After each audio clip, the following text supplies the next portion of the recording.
आप सभी दोस्तों का स्वागत है हमारे YouTube चैनल पर।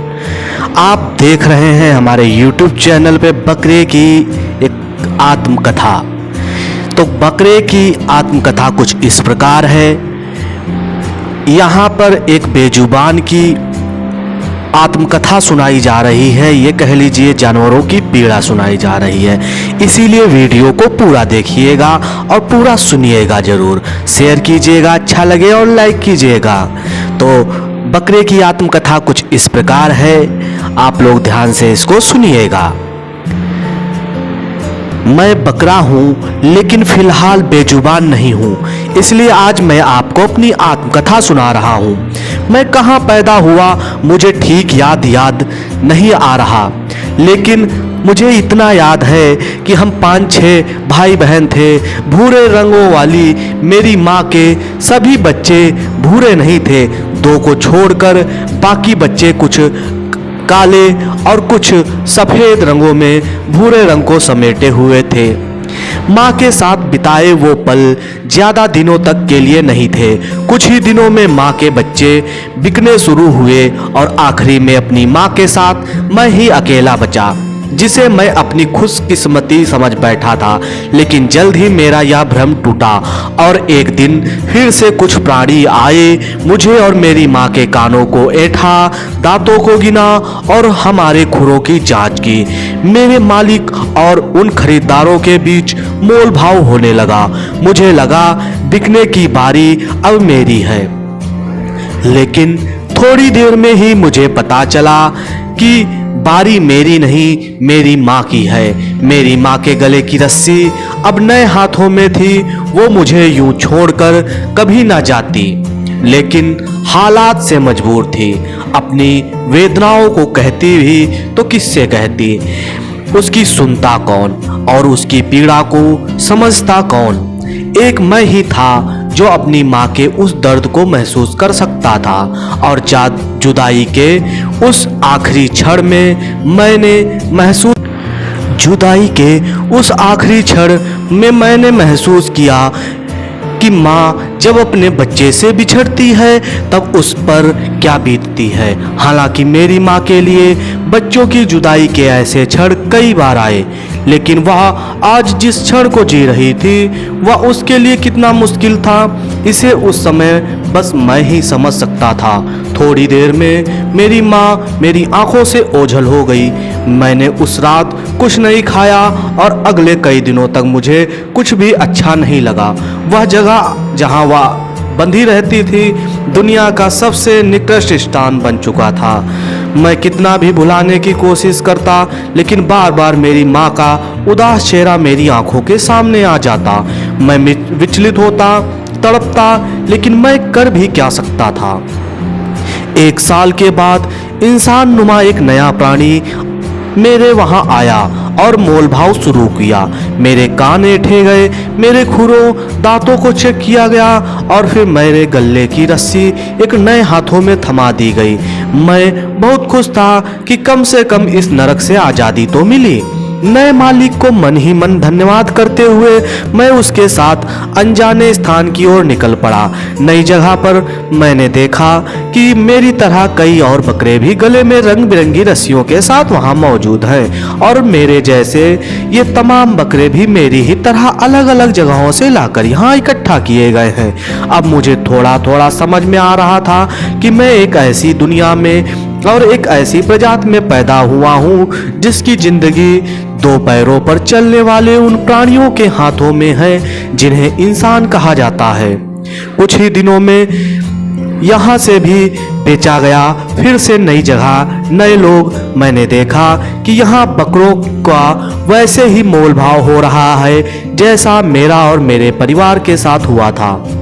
लेकिन शायद तब मैंने ध्यान नहीं दिया था कि इस पूरे कार्यक्रम के दौरान जिन लोगों ने कुछ पत्ते इस्तेमाल किए वो नोट थे।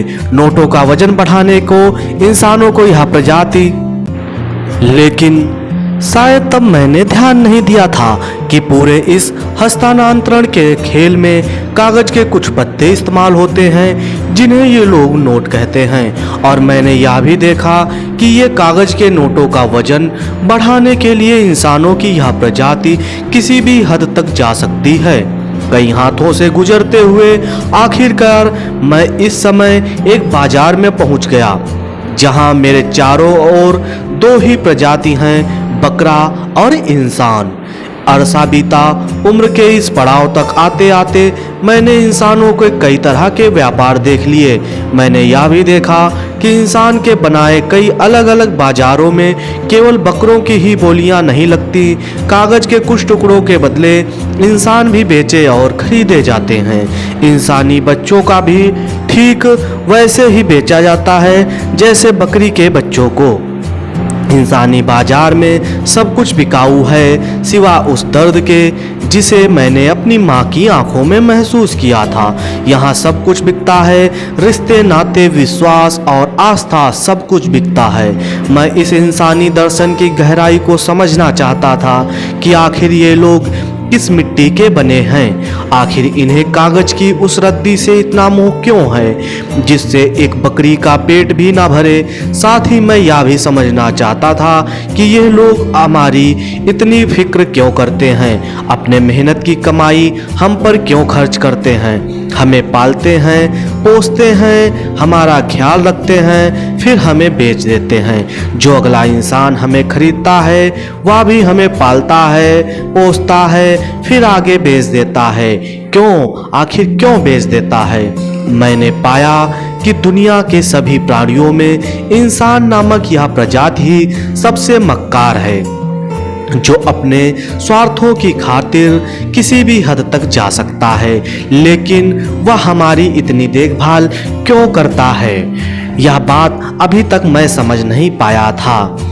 और फिर अचानक कुछ ऐसा घटित हुआ जिसने मेरी आंखें खोल दी।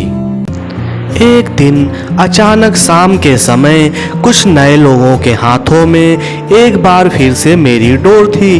कागज के कुछ टुकड़ों के बदले एक बार फिर से मेरी बोली लग चुकी थी। मैंने अब तक इसे ही अपनी नियत समझ लिया था।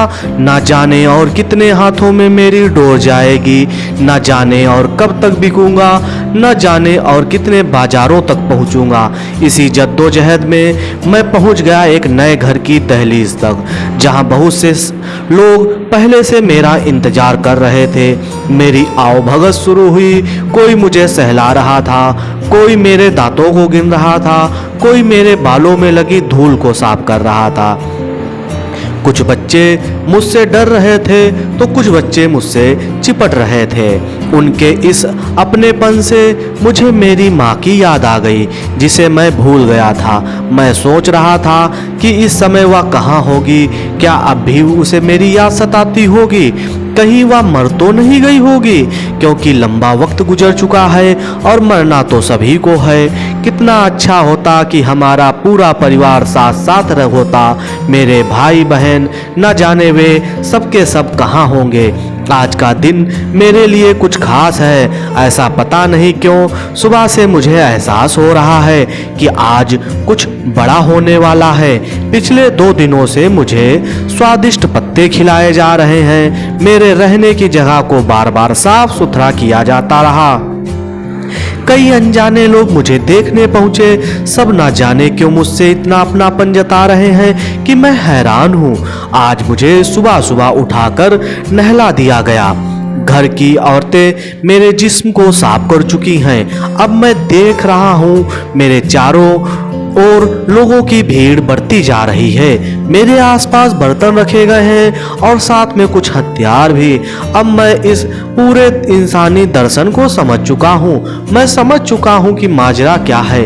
अब मैं यह भी जान चुका हूँ कि मेरी माँ कहाँ गई। मेरे भाई बहन सबके सब इस प्रजाति की बनावटी भूख का शिकार हुए हैं, जिसे इंसान कहते। जो इंसान बूढ़ी होने पर अपनी माँ तक को बर्दाश्त नहीं करता और वह उसे वृद्धाश्रम में छोड़ आता है, उसने मेरी माँ बहनों के साथ वही किया होगा जो अभी थोड़ी देर में मेरे साथ होने वाला है। अभी बस कुछ ही देर में मेरी नज़रों के सामने खड़ी भीड़ में से कुछ लोग निकल कर आएंगे, मुझे पकड़कर जमीन पर पटक देंगे। उनमें से कोई एक सामने पड़ी हुई छुरी से मेरी गर्दन मेरे जिस्म से अलग कर देगा, फिर मेरी खाल उतारी जाएगी, फिर मुझे बीच में से चीरकर 2 भागों में बांट दिया जाएगा। उसके बाद मेरी चारों टांगें अलग कर दी जाएंगी, फिर मेरी आंतों को निकालकर उसे साफ किया जाएगा। उसके बाद मेरे छोटे छोटे टुकड़े किए जाएंगे और फिर मेरे वजूद को यह इंसानी जमात बांट लेगा आपस में, और अगले कुछ दिनों तक प्रतिदिन मेरे जिस्म के टुकड़ों पर पार्टी मनाई जाएगी, दावतें होंगी और पूरा ये खेल तब तक चलता रहेगा जब तक कि उनका दिल खुश ना हो जाए, उनका पेट भर ना जाए। और इसी प्रकार बकरों की शहादतें कई वजहों से कहीं ना कहीं होती ही रहती हैं, होती ही आएंगी, इन्हें कोई रोकने वाला नहीं है। ये दुख भरी कहानी सिर्फ मेरी ही नहीं है, ये दुख भरी कहानी और भी जानवरों की है, जैसे मुर्गा और बहुत से ऐसे जानवर हैं जिनको बहुत ही बेरहमी से मार दिया जाता है और लोग कहते हैं वाह क्या लाजवाब मसालेदार भोजन बना है, क्या आज खा के मज़ा आ गया। ऐसी दुख भरी जिंदगी भगवान ईश्वर किसी को ना दे, किसी को ना दे। आप लोगों को अगर मेरी ये दुख भरी कहानी अच्छी लगती है तो इसे शेयर करके ज़्यादा से ज़्यादा लोगों तक पहुंचाएं, जिससे कि मुझे और मेरे परिवार की रक्षा हो सके।